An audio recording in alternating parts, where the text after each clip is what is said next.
जालन्यात कारण गुणरत्न सदावर्ते यांच्या गाडीवरती हल्ला करण्याचा प्रयत्न झालाय। धनगर उपोषणाला भेट देण्यासाठी सदावर्ते जालन्यात पोहोचलेले। उपोषणाला भेट देण्यासाठी जात असताना सदावर्तेंच्या गाडीवरती हल्ल्याचा प्रयत्न झालेला आहे।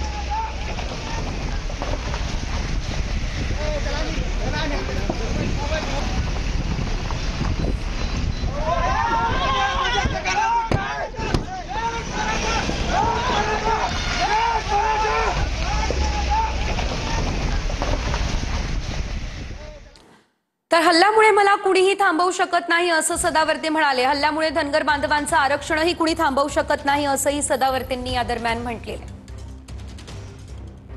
सर, तुमच्या गाडीवरती हल्ला झालाय, काय सांगणार? अशा हल्ल्यांना भारतीय संविधान मोजत नसतं। अशा हल्ले करून भारतीय संविधान मुचक्या बांधत असतंय। ये भारत है, हिंदुस्तान है, मोदी जी के राज का हिंदुस्तान है। ये पाकिस्तानी विचाराचा नाही है देश।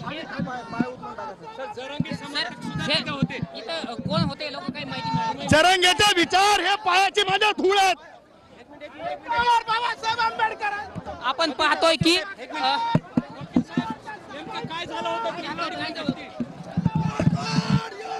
जय मल्हार, जय मल्हार, नेमकं काय झालं? जय मल्हार सर, नेमकं काय झालं? जय मल्हार।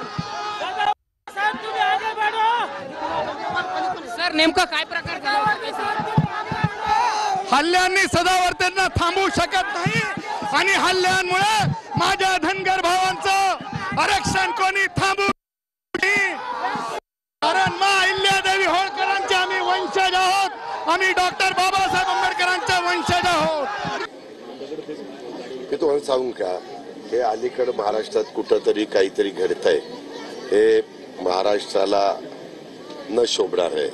शिवशाहू फुले आंबेडकरांचा आपण नाव घेतो, विचारधारेचं समर्थन करतो, त्या रस्त्याने जाण्याचं आपण सगळेजण ठरवतो। आणि असं असलं तरी देखील काल पत्रकारांच्यावर झालेला हल्ला, त्याच्यामध्ये लगेचच गुन्हा दाखल करून त्यांना अटक केली। 307चा गुन्हा दाखल केलाय। कारवाई सक्त करण्याच्या सूचना गेलेल्या आहेत। त्या गोष्टीचा तीव्र शब्दात निषेध, हा भ्याड हल्ला हा कधी कुणी सहन करणार नाही, अशा पद्धतीनं अनेकांचे स्टेटमेंट आलेली आपण सगळ्यांनी पाहिलेलं आहे।